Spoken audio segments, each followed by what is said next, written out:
देखिए, अगर हम लोग कुछ भी गलती करेंगे तो हमको दंड कौन देगा? भगवान ही देगा। लेकिन और एक बात, अगर जो भगवान हमको दंड देता है, अगर वही भगवान कुछ भी गलती कर रहे तो उनको दंड कौन देगा? किसी को पता है? देखो, मेरा मानना ये है कि इस धरती पर जो भी पैदा हुए हैं, अगर कुछ भी गलती करें तो उनको दंड भुगतना जरूरी होता है।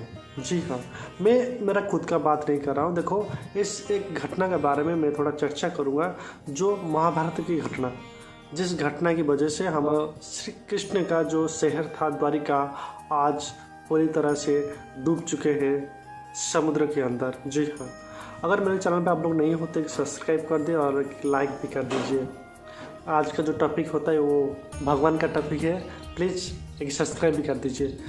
देखिए, ये घटना घटा था 9000 साल पहले।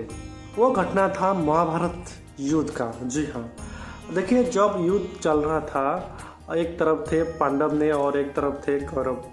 पांडव के पास था एक महायोद्धा जो दिमाग का था, उनका नाम था भगवान श्री कृष्ण। जी हाँ, लेकिन उस तरफ क्या थे ना, कौरव के 100 भाई। लेकिन उस तरफ 100 भाई होने से भी कुछ भी फर्क नहीं पड़ता था इस पांडवों को। इस बात को ध्यान रखते हुए माँ गांधारी जो थे उनको बहुत चिंता हो रही थी, इसलिए उन्होंने कुछ करने के लिए सोच लिया था।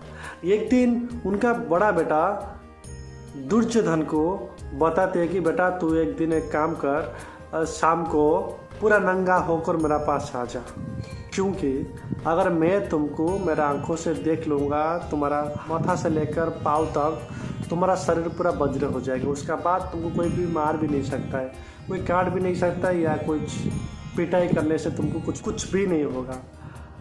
उस बात को ध्यान रखते हुए एक दिन शाम को उनका बेटा दुर्योधन ने नंगा होकर माँ का पास आ रहे थे, लेकिन उस समय मायावी श्री कृष्ण को पता चल चुका था, इसलिए उन्होंने उनका पास जाते हैं और उनको डाइवर्ट करने के लिए कुछ बातें कहती है।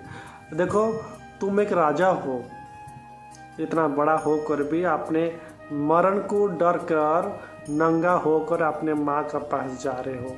इस बात को सुनते ही जो दुर्योधन थे उनका माइंड में चेंजेस हो गया था, इसलिए उन्होंने उनका जो प्राइवेट पार्ट था उनको ढांक कर कवर करके उनका माँ का पास आ गई थी। जब माँ गांधारी ने उनका पट्टी खोला और उनको देखने के लिए कोशिश किए तो उनको पता चलता है कि अपने बेटा का जो प्राइवेट पार्ट होता है वो कवर है।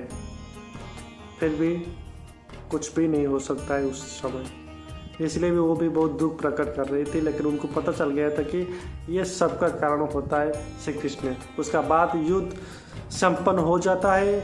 उसी युद्ध का अंदर जो भी प्राइवेट पार्ट को कवर कर रही थी, दुर्योधन ने उस प्राइवेट पार्ट को प्रेशर करके, पिटाई करके, ये जो था भीम ने उनका बेटा को मार दिया था।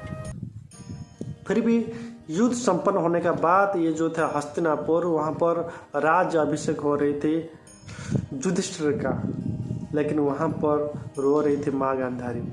उसका बाद उन्होंने उस दिन श्री कृष्ण को अभिशाप दिए थे कि तुम वजह से मेरा संसार, मेरा सब पुत्र गण आज नहीं है मेरा पास, इसलिए मैं भी तुमको अभिशाप दे रहा हूँ कि तुम और तुम्हारा बनाया हुआ राज्य, हर लोग और तुम्हारा सारी बॉन्ड्स खत्म हो जाएगा, कुछ भी नहीं रहेगा। उसका बाद शुरू होता है मेन पॉइंट। देखिए, ये जो द्वारिका था खुद ने बनाए थे प्रभु श्री कृष्ण। जी हाँ, द्वारिका नाम ऐसा इसीलिए रखा था कि ये जो द्वारिका का जो दरवाज़ा होता था, द्वार होता था, बहुत बड़ा बड़ा होता था और बहुत द्वार भी होता था इस राज्य का, इसलिए उनका राज्य का नाम था द्वारिका। तो एक दिन द्वारिका का अंदर सब ये जो अभिशाप देने का बाद एक दिन फिर एक घटना होता है, द्वारिका का अंदर कुछ ना कुछ अपशकुन हो रहा था, इसलिए उनको ठीक करने के लिए हमारा ऋषि विश्वामित्र और नारद ने आए थे इस घटना का समाधान करने के लिए। लेकिन उनका आने का बाद और थे हमारा श्री कृष्ण के जो पुत्र थे, उनका नाम है शाम। सामने ये ऋषि और नारद को देखने का बाद उनका दिमाग में क्या आया पता नहीं, लेकिन उन्होंने क्या किया ना, खुद को पुरुष से बदला कर एक नारी का रूप धारण कर लेते। उसका बाद उनका पेट फुलाकर चला गई थी ऋषि विश्वामित्र के सामने जाकर बताते कि देखो ऋषि महाराज, मेरा कुछ होने वाला है बच्चा, तो आप ज़रा बताइए कि मेरा बच्चा बेटी होगा या बेटा। ये बात को सुनकर ऋषि विश्वामित्र ने ध्यान में चला गई थी, लेकिन ध्यान करने के बाद उनको पता चलता है कि ये जब मालूम पड़ जाता है कि ये होता है एक पुरुष होता है और उनका नाम होता है शाम और ये है श्री कृष्ण का बेटा, तभी वो विश्वामित्र ने गुस्सा हो गई थी।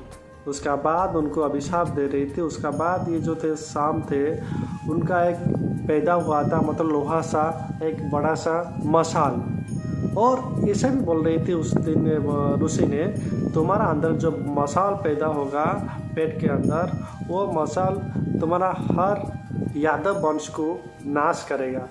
इसलिए जब उनका पेट के अंदर मशाल पैदा होता है तो उस मशाल को लेकर राजा उग्रसेन ने उनको फेंक दिया था समुद्र के अंदर।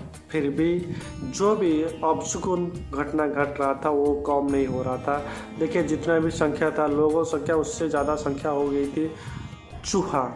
और उसका बाद जो कोयल होता है, कोयल का मुंह से बिल्ली का साउंड आना भी शुरू हो गया था। और बहुत कुछ ऐसा घटना हो रहा था कि किसी को भी अच्छा नहीं लग रहा था। उसका बाद जो श्री कृष्ण थे उनका मन का अंदर ऐसा बात उन्होंने रखा था कि मेरे को अभिशाप दिए थे माँ गांधारी, उसका बाद मेरा बेटा को भी अभिशाप दिए थे ऋषि विश्वामित्र ने। उस बात को ध्यान रखते हुए उन्होंने नियम बना दिए कि हमारा राज्य के अंदर कोई भी शराब नहीं बनाएगा। कोई अगर कोई बनाएगा उनका मृत्यु दंड दिया जाएगा।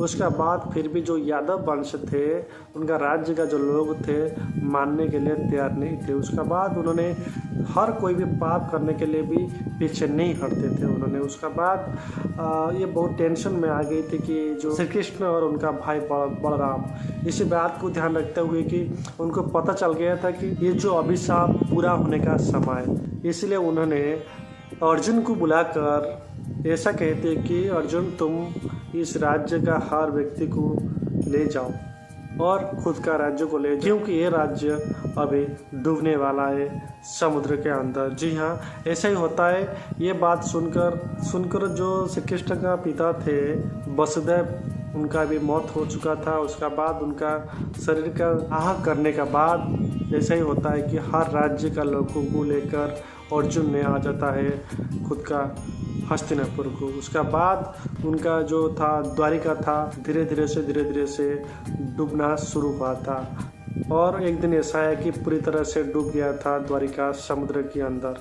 ये था आज का टॉपिक, जो कैसे डूबा था और क्यों डूबा था, कौन अभिशाप दिया था कि द्वारिका डूब जाए। आज का टॉपिक ऐसा ही था। अगर मेरे चैनल पे आप लोग नहीं हो, अगर इस टॉपिक को आपको पसंद आ रहा है तो एक सब्सक्राइब कर दीजिए और एक लाइक कर दीजिए। नमस्कार।